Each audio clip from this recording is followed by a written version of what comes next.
মদ খাওয়ার সময় আমি কোনো রিস্ক নেই না। অফিস থেকে সন্ধ্যেবেলা বাড়ি ফিরে দেখি গিন্নি রান্না করছে। রান্নাঘর থেকে বাসনের আওয়াজ হচ্ছে। আমি চুপি চুপি ঘরে ঢুকে পড়লাম। কালো রঙের আলমারি থেকে বোতল বার করলাম। নেতাজি ফটো ফ্রেম থেকে আমাকে দেখছেন, কিন্তু এখন পর্যন্ত কেউ কিচ্ছুটি টের পায়নি। কারণ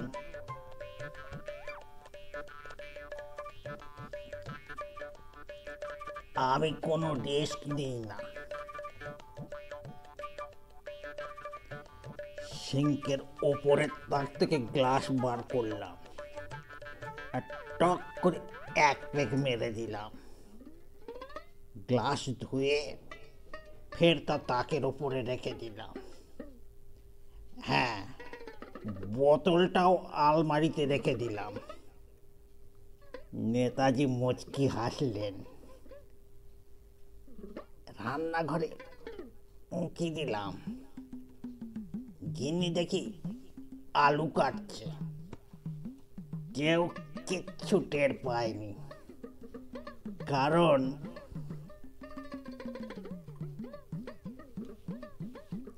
আমি কোনো রিস্ক নিই না। গিন্নিকে জিজ্ঞেস করলাম, সমীরের মেয়ের বিয়ের কিছু হলো? না, মেয়েটার ভাগ্যটাই খারাপ, এখনো পাত্র দেখছে। আমি আবার ঘরে গেলাম। আলমারি খুলতে গিয়ে এবার একটু শব্দ হলো। তেমন কিছু নয় অবশ্যই। বোতল বার করার সময় অবশ্য কোনো আওয়াজ করিনি। সিঙ্কের ওপরের তাক থেকে গ্লাস নিয়ে চট করে দু পেগ মেরে দিলাম। বোতল ধুয়ে সাবধানে সিঙ্কের মধ্যে রেখে দিলাম, আর গ্লাসটা আলমারিতে। এখনো পর্যন্ত কেউ কোনো কিছু আঁচ করতে পারেনি, কারণ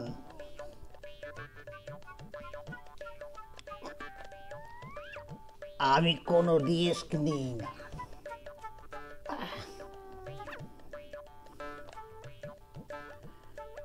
বাইরে এসে গিন্নিকে বললেন, যাই হোক, সমীরের মেয়ের বয়সটাই বাকি। কি বলছো? 30 বছর বয়স হলো, দেখতে আরো বুড়োটে লাগে।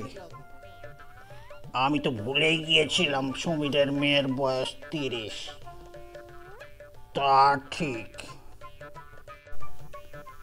সুযোগ বুঝে ফের আলমারি থেকে আলু বার করলাম। আলমারিটা আবার জায়গা বদল করে ফেললো কি করে রে বাবা! তাক থেকে বোতল বার করে সিঙ্কের সঙ্গে মিশিয়ে চট করে আর এক পেগ পেটে চালান করলাম।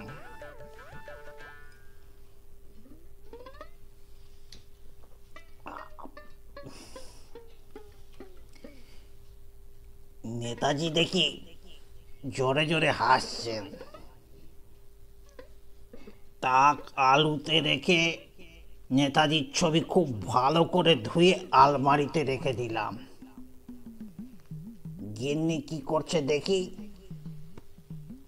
হ্যাঁ, ও গ্যাসের ওপরে শিং চড়াচ্ছে, কিন্তু এখনো পর্যন্ত কেউ কিচ্ছু টের পায়নি, কারণ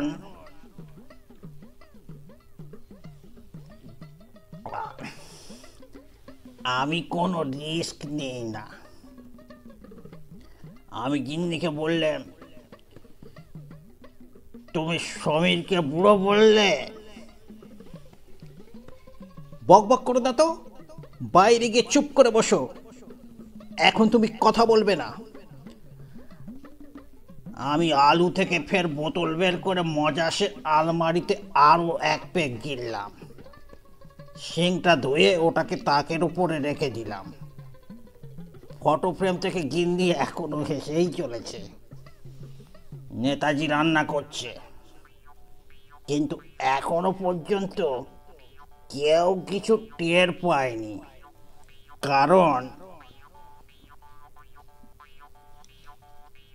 আমি কোনো রিস্ক নিই না।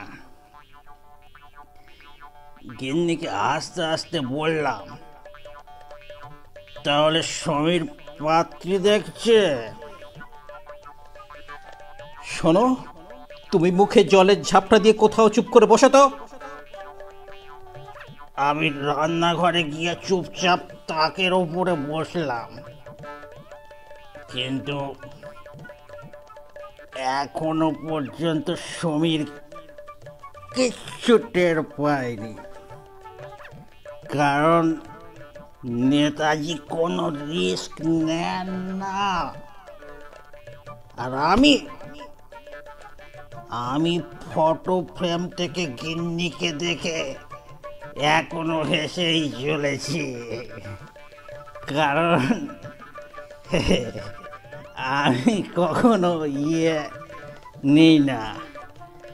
এই কি যেন দিই না? ও হ্যাঁ,